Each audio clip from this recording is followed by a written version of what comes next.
जय जय पांडुरंग हरी. चला करूया न्याहारी.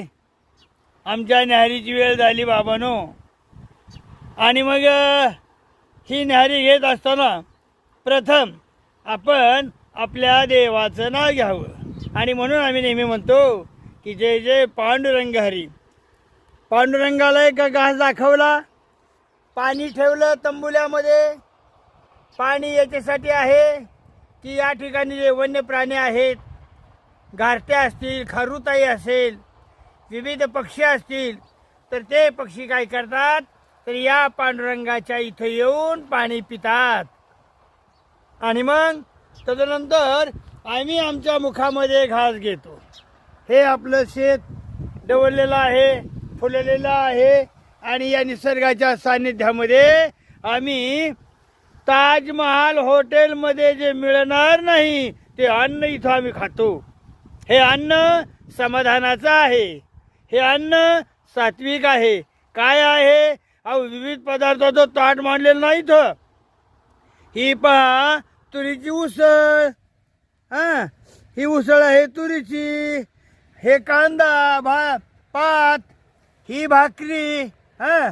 आणि पाण्याचा हा गडू, पाणी पिण्याचे 2 भांडी, हे घागर, तो माझा विठ्ठल पांडुरंग. त्याला त्याच्या नावानं प्रथम घास घेऊन आणि एक घास पक्ष्यांना टाकून आम्ही आमच्या न्याहारीला सुरुवात करत आहोत. म्हणून माऊली आपणही जेवायला या शेतकऱ्यांची विनंती आहे. कारण शेतकरीच हा या जगाचा अन्नदाता आहे. आणि म्हणून मायबाप सरकारनं देखील शेतकऱ्यांचा प्रत्येक प्रश्न सोडवला पाहिजे. जय जय पांडुरंग हरी. आता करीतो मी न्याहारी. चला मंडळी हो, तुम्हीही 2 घास खा.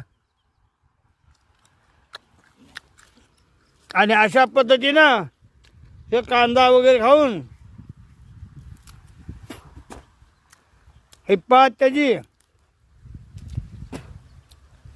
आणि हे कांदा पात भाजी भाकरी हेच आमचं सात्विक अन्न आहे, जे की तुम्हाला मुंबईच्या ताजमहाल हॉटेलमध्ये मिळणार नाही.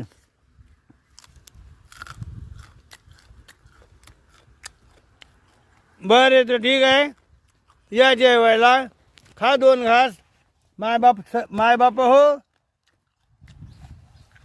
तुमचा अशाच आशीर्वाद राहू द्या.